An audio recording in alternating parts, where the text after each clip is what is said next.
what we are trying during all these discussions and talks here is to see if we cannot radically bring about a transformation of the mind. Not accept things as they are, nor revolt against it. Revolt doesn't answer a thing. But to understand it, to go into it, to examine it, give your heart and your mind with everything that you have to find out, a way of living differently.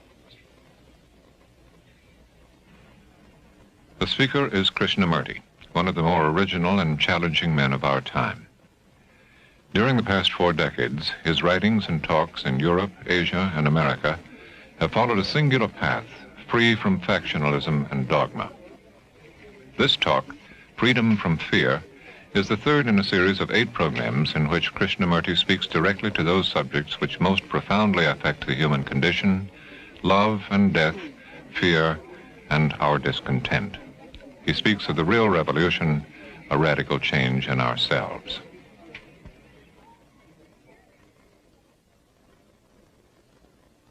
Considering what the world is now, with all the misery, conflict, destructive brutality, aggression, tremendous advancement in technology, and so on, it seems to me, though man has cultivated the external world and has more or less mastered it, inwardly he's still as he was. A great deal of animal in him. He's still brutal, violent, aggressive, acquisitive, competitive, and he has built a society along these lines. And the more one observes, and I think almost everyone, unless he's totally blind, deaf and dumb, is aware of the extraordinary contradictions of human beings. And to understand this extraordinary complex problem of existence, one must have tremendous passion, which cannot possibly be supplied by the intellect or by casual sentiment or emotionalism.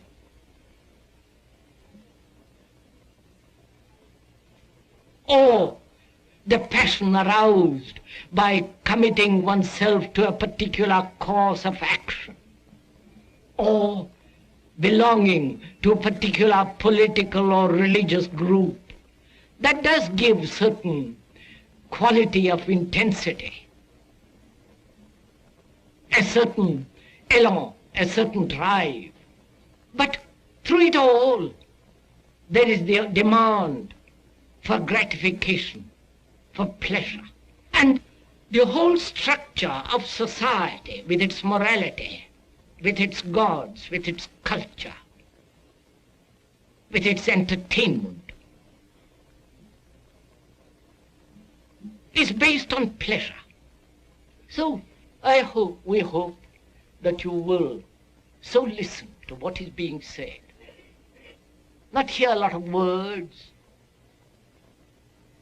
to a lot of ideas, because ideas and words are not the fact. Ideas and words never bring about a radical revolution, a mutation in the mind. So we're not dealing with ideas and opinions and judgment.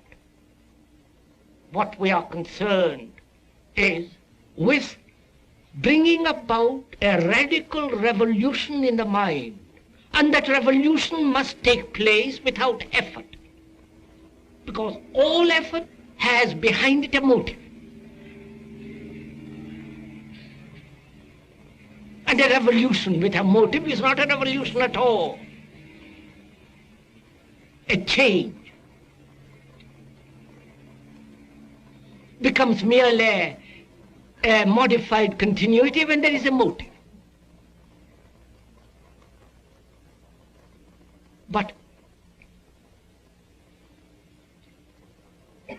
a mutation, a radical transformation of the mind can only take place when there is no motive, and when we begin to understand the psychological structure of not only of society, which is part of us, and to understand it, there must be the act of listening. Not listening to the speaker, but to listening to what is actually taking place in our souls. So it is a responsibility how you all listen. Because we are taking a journey together into the whole psychological structure of man.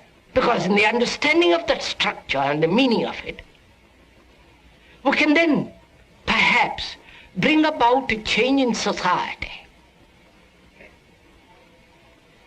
And society, God knows, needs a total change, a total revolution. So, as we were saying earlier, our whole concept, action, and urges are based on pleasure. And until one understands the nature and the structure of pleasure, there will always be fear.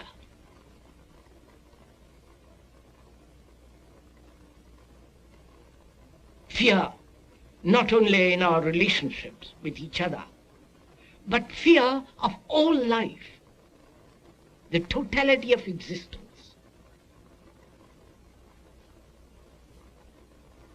So without understanding pleasure, there can be no freedom from fear.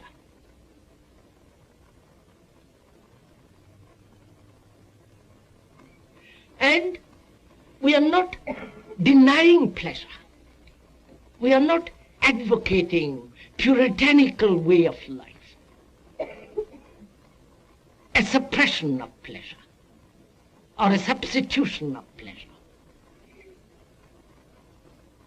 or the denial of that thing that we call great satisfaction. We are examining it. And in examination, there must be freedom from opinion. Otherwise you can't examine.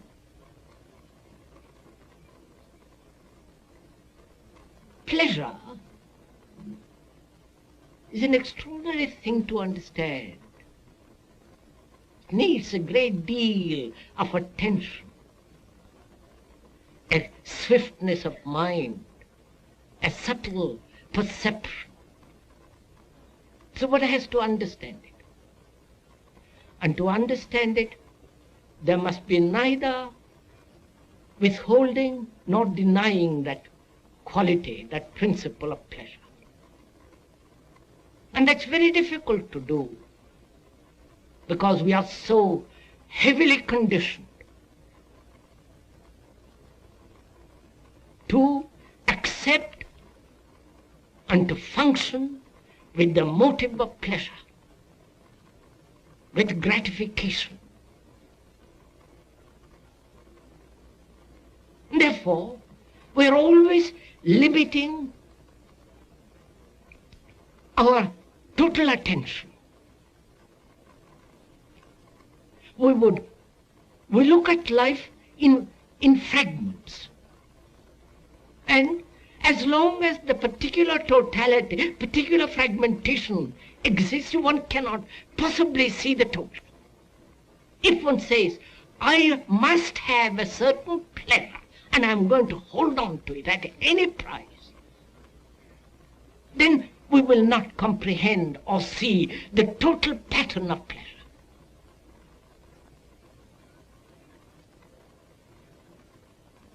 And we are concerned with seeing the totality of pleasure, what is involved in it.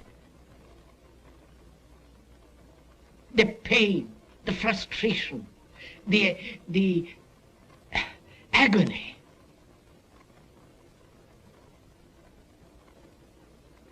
the remorse, the ache of loneliness when all pleasure is denied.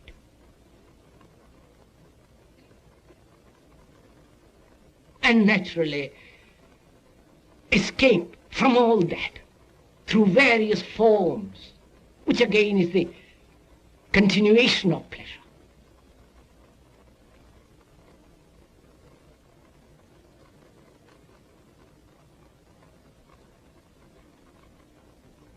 And a mind that is caught, that is conditioned by this principle of pleasure, cannot obviously see what is true, cannot think clearly, and therefore it has no passion. It translates passion as sexual, or achieving some fragmentary activity and fulfillment in that fragment.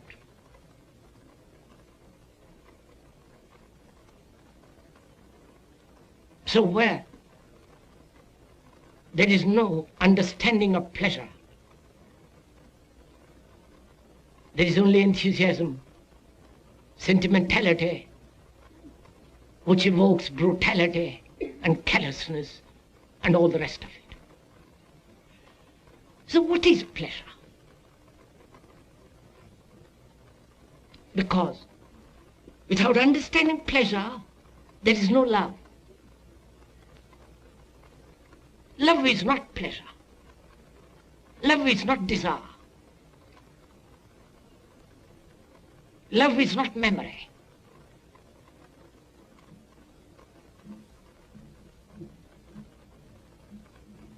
And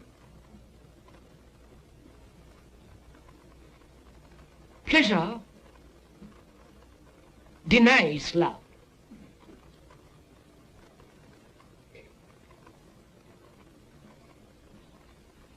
Therefore, it seems to me, it is important to understand this principle. Surely, pleasure is desire.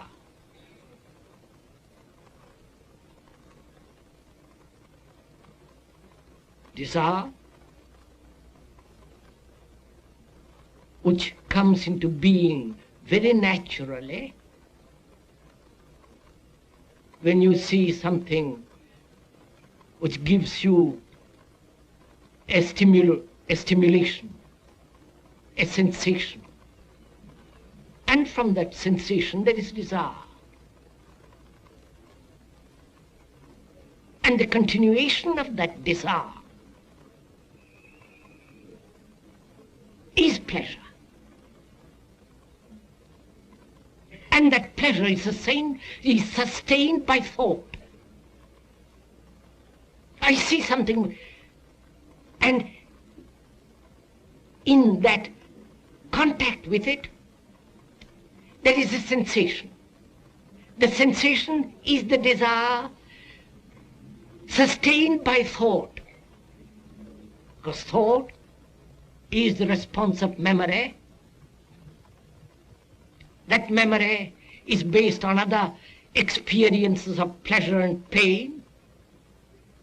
And the thought gives to that desire the sustenance, the quality of pursuit and fulfillment. One can see this in oneself very simply. If one observes, it's all there in front of you.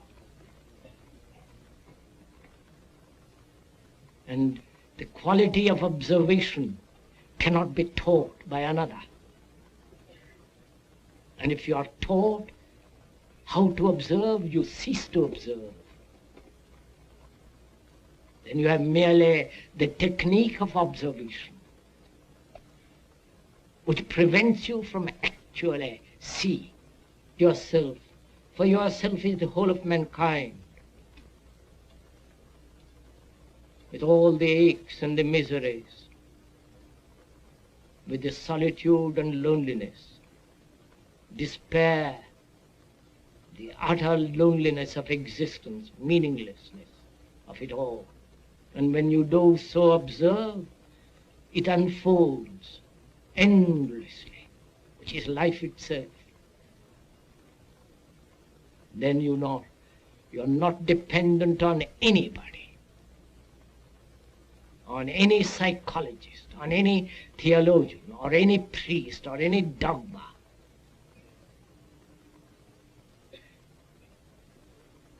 Then you are looking at this movement of life which is yourself. But unfortunately, we cannot look with clarity because we are driven by this principle of pleasure. So to understand pleasure, one has to understand the structure of thinking.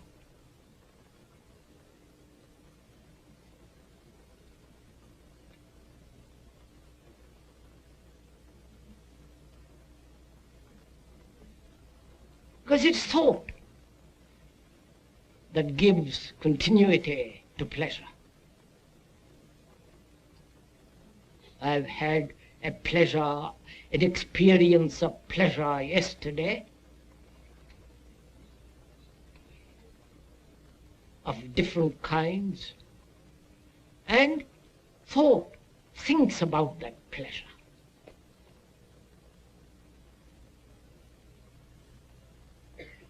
And demands its continuity. So, memory of that pleasure of yesterday is reacting, demanding that it be renewed through thought.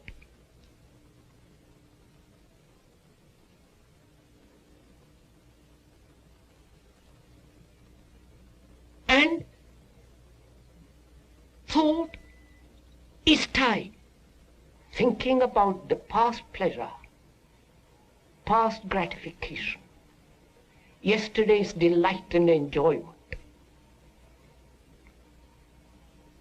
And that thought demands its continuity now. And thought projects the tomorrow's pleasure.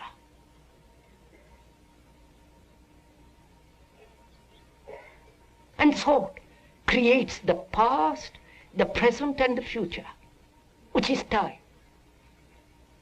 I have had that pleasure, I am going to have it, and I shall have it. This time quality is created by thought, bread put together by thought. And thought is time, and it is time that creates fear.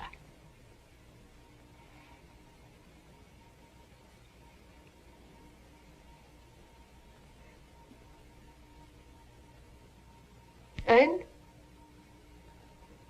without probing into this time, pleasure, thought,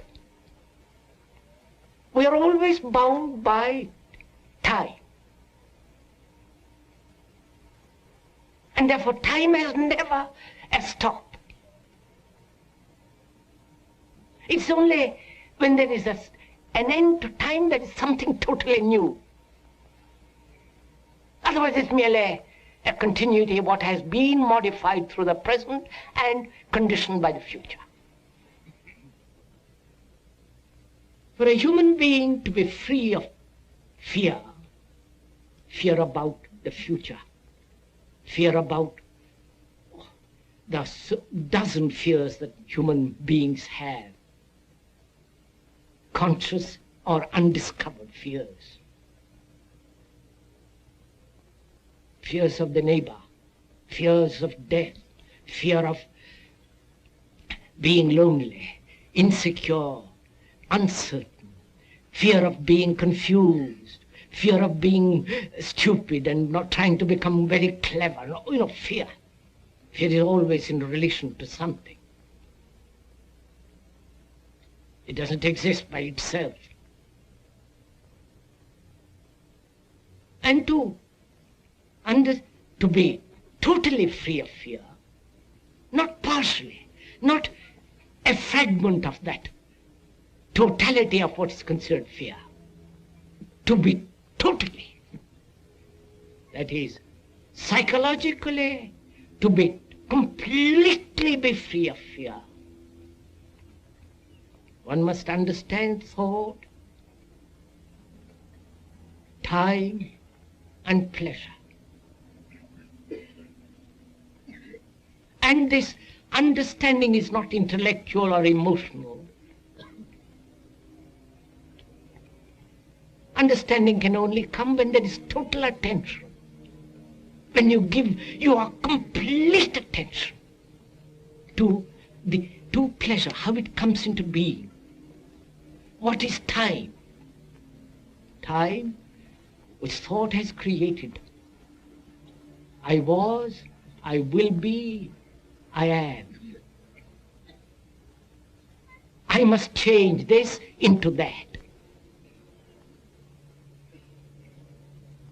This idea of gradual process, this idea of gradual psychological evolution of man. And that's very gratifying. Will gradually all of us become extraordinarily kindly. We shall gradually lose all our violence, aggression. We'll all be brotherly at one time, much later.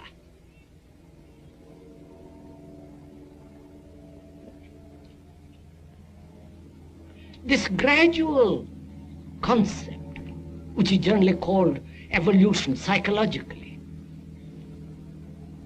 seems to me so utterly false.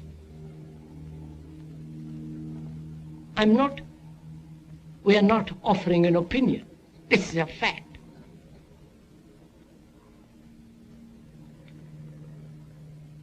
Because when you give your attention to something completely, there is no time at all. You don't say, I will do it tomorrow.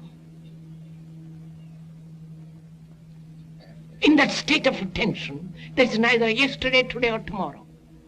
Therefore, time has come to an end. But that ending of time cannot possibly be when there is the center as the principle of pleasure.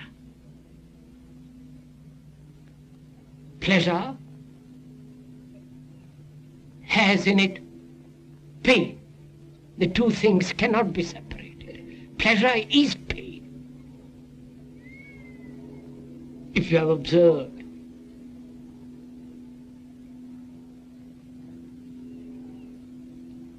so you cannot possibly psychologically avoid pain if you are pursuing psychologically pleasure.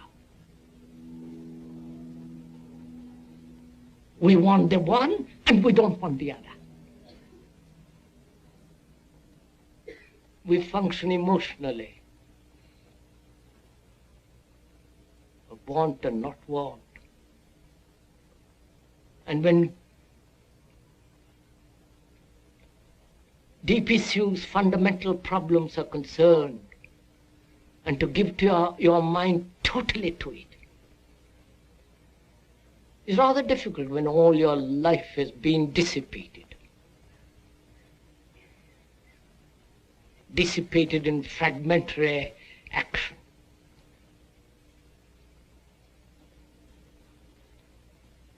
And when we do act totally, we only do it when there is a crisis, then you wake up and give your whole attention.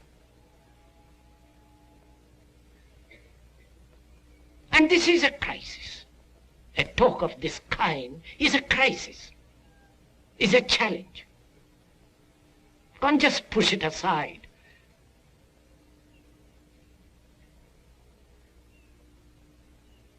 Therefore, it may be rather difficult, maybe perhaps arduous to follow all this. But it won't be arduous if you're following your own state of mind. You know, it's like sitting on the bank of a river and watching the river waters go by. And when you so watch, there is neither the observer nor the observed.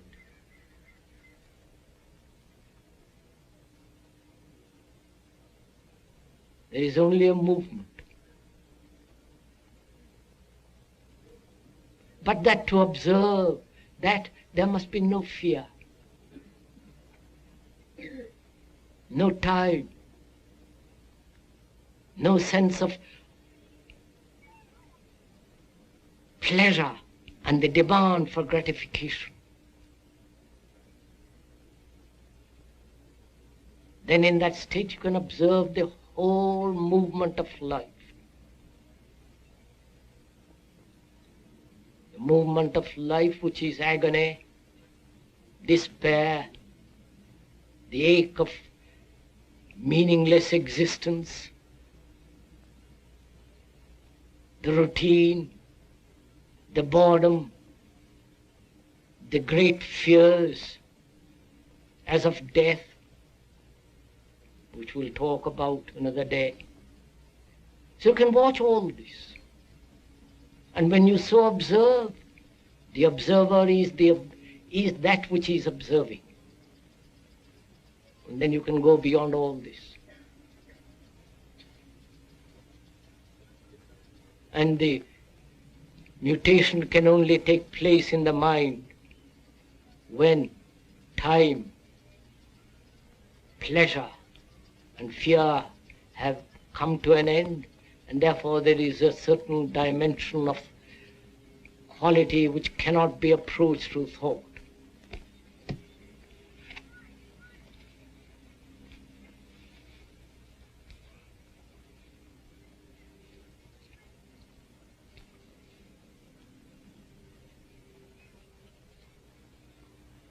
This has been the third of 8 programs presenting Krishnamurti, whose original and challenging approach to the problems of our time places him outside any simple category such as philosopher or religious leader. Filmed in the Ojai Valley in California, the series represents the first time that Krishnamurti has permitted his talks to be filmed. The next program is called Meditation.